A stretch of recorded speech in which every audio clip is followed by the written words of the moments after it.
Nag-organisa og balik ang Cebu Provincial Anti-Illegal Fishing Task Force ubos sa usa ka executive order nga giluwatan ni Gobernador Junjun Davide sa miaging tuig. Gipanghingusgan nila ang mga operasyon sa kadalanan batok sa pagbiyahe sa mga pinabutang isda, inspeksyon sa kamerkaduhan ug pagpatrolya sa kadagatan.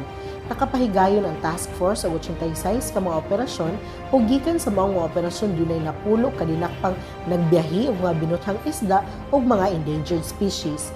Gipaningkamutan sa task force nga magpadayon ang pagkunhod sa mga gidili nga mga pamaagi sa pangisda sa probinsya. Sa laing bahin, gipalapdan sa Cebu Provincial Anti-Illegal Fishing Task Force ang ilang kampanya batok sa mga gidiling matang sa panagat ug pang-abuso sa kadagatan pinaagi sa pakigtambayayong sa mga kaugpungan sa mga mananagat sa kabaranggayan. Pinaagi sa maong pagtinabangay, mas dali ang pagsikop sa mga nakalapas sa mga patakaran sa panagat.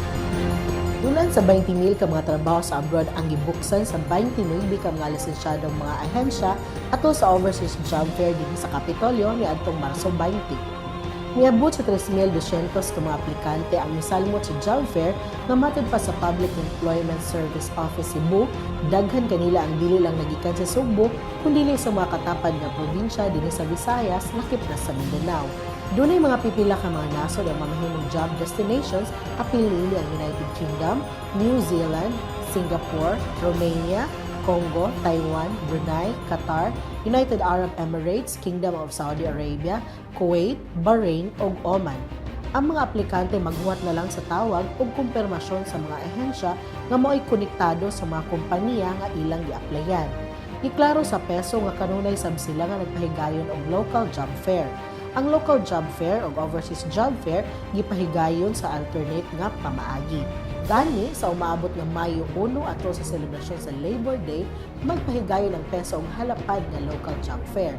Sa laing balita, mitugot ang Department of Interior and Local Government kung DILG alang sa pagpagawas sa pundo nga kapin 35 milyones pesos alang sa pagpanindot sa mga dalan sa Sugbo ubos sa kalsada program sa Department of Budget and Management. May pahibalo ang DILG sa ilang suwat ngadto kang Budget Secretary Butch Abad na ang probinsya sa Sugbo nakatuma na sa tanang rekisito ubos sa lagda sa 2016 General Appropriations Act aron nga mahatag ang maong pundo. Giila sa mga opisina sa Provincial Engineering o Provincial Planning and Development na ang 3.7 kilometrong dalan sa Barangay Dakit, syudad sa Bugo, padulong sa Barangay Nipa, Kayaan, lungsod sa Tabugon ang magpahimulos sa maong proyekto. Dugang pa, adunay gigahin nga 338 milyones pesos alang sa sunod tuig nga kalsada program alang sa Sugbo. Dugang pa, kapin usa ka milyones pesos ang mapuno sa pundo sa Cebu Provincial Government gumikan kay naghatag ang PhilInvest Land Incorporated sa usa ka building sa Cebu Cyberzone Project ni adtong Abril 4.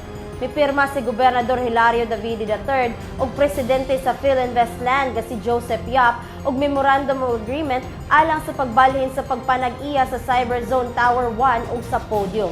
Si Davide nagkanayon nga maong kauyunan nagsaysay nga ang upat ka tore nga Cyberzone building ihatag sa probinsya sa baylo nga itugot nga ang PhilInvest Land ang magpadagan sa maong building.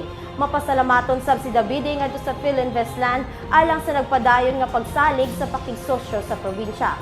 Nagkantidad og 5 ka bilyones pesos ang maong Cyberzone building nga nahimutang sa 1.2 hectare nga lote sa probinsya sa Sugbo ngadto sa Salinas Drive, Barangay Lahong.